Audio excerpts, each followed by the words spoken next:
सुखी व्हावे, अंतरी प्रेम साठवावे, सुखी व्हावे अखंड. या सृष्टीमध्ये असा नियम आहे, जसं तुम्ही कर्म कराल, जशी भक्ती कराल, तशाच प्रकारचं फळ तुम्हाला भेटत असतं. म्हणून परमार्थ करत असताना, संसार करत असताना माणसाने शुद्ध अंतकरणाने जर भक्ती केली तर त्याला नक्की परमार्थ साध्य होतो.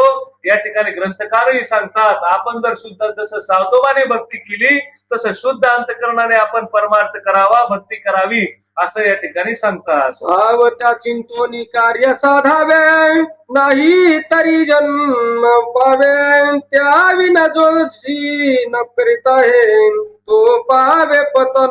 या ठिकाणी सांगतात, सावतोबाचं स्मरण करा.